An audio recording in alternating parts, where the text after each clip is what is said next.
Chapter 12, Letters. What happened was that neither the Hatfords nor the Malloys won the contest. Both groups were disqualified because the boys had smashed the lizard to begin with, and Caroline had destroyed the spaceship. Instead, 5 kids who were dressed up like instruments in a symphony orchestra won first place. And if they had been in on the bargain, both the Hatfords and Malloys would have been taking orders from a violin, a viola, a clarinet, a bassoon, and an oboe. The girls had seemed almost relieved at the verdict. At least they didn't have to worry about being anyone's slaves.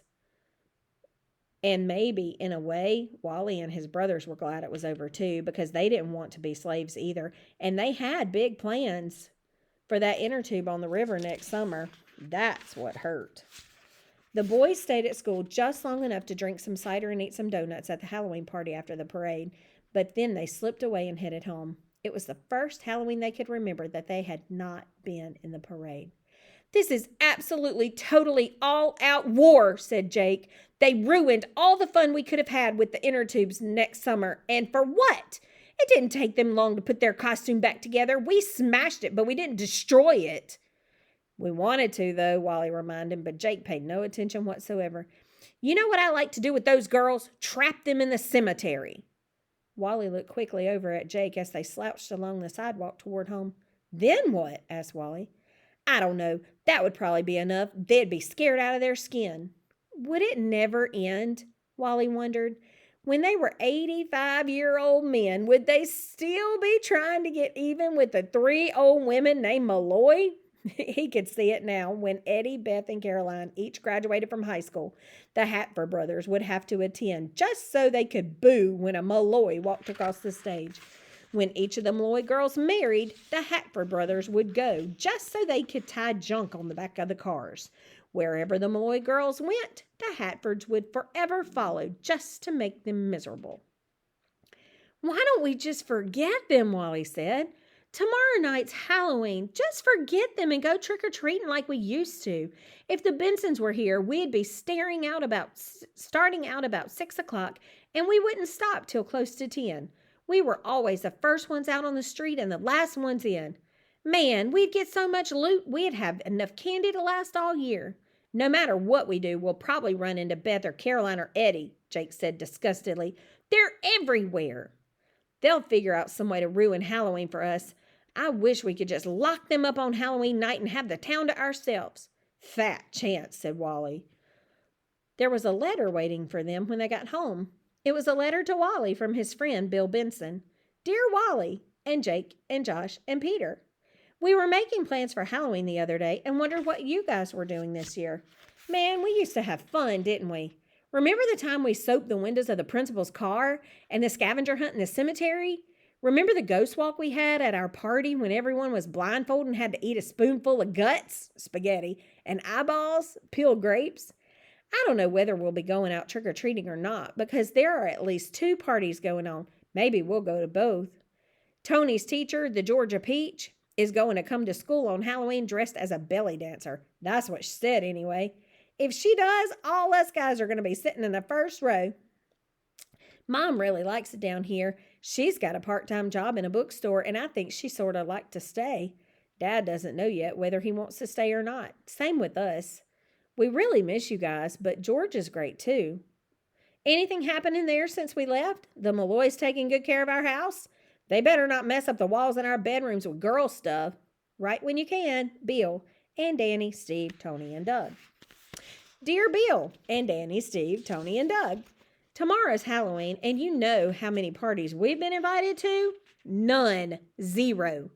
Today we were disqualified from the Halloween contest because we smashed the Malloy's chicken wire lizard and flattened it like a pancake. It didn't make that much difference because they got it back in shape by the time the parade began. But you know what crazy Caroline did? Do you know how nuts she really is? She punctured our inner tube spaceship with a pair of scissors. It exploded like a paper bag.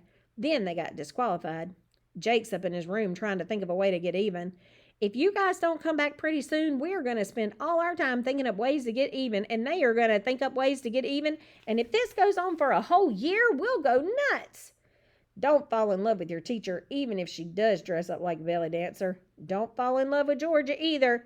Tell your mom she can get a job in the bookstore here. I mean it, you guys. Wally and Jake and Josh and Peter.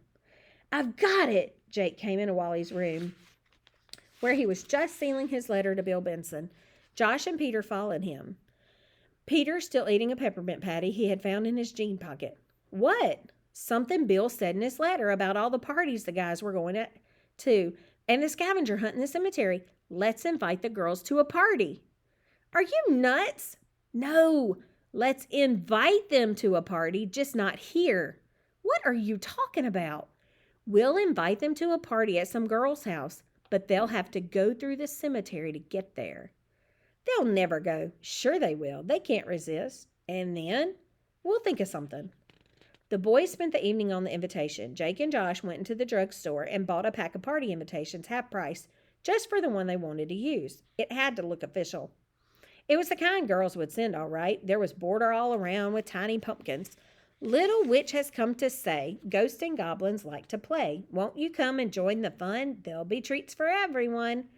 And they had to put the time and the place. Barf! Vomit, said Jake. Wally studied the invitation. But what are you going to write at the bottom? That's what we had to figure out. Who do the girls run around with besides each other? Caroline runs around with the girl who played the fairy godmother in the play. Nope.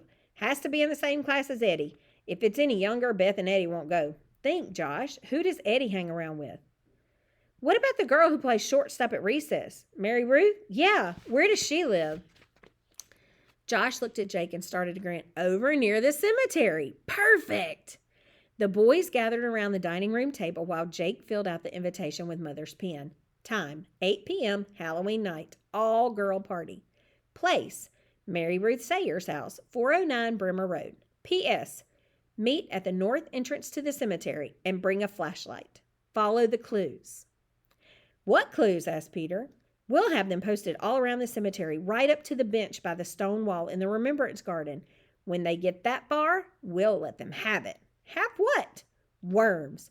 A bucket of worms. We'll be watching from the top of the wall, and as soon as they sit down, we dump. Do you know how long it takes to dig up a whole bucket of worms? Wally asked. It will really be a bucket of spaghetti with a can of worms tossed in. There will be just enough worms wriggling around to make them think that it's all worms. They'll probably faint. Peter sucked in his breath. They spent the entire evening in Wally's room making a map of the cemetery and figuring out where to place the clues. Then, keeping the map for themselves, they put the invitation in its envelope and wrote, Eddie, Beth, and Caroline on the front. Just before going to bed, Wally went across the swinging bridge beside Jake and Josh, and they silently dropped the envelope in the Malloy's mailbox.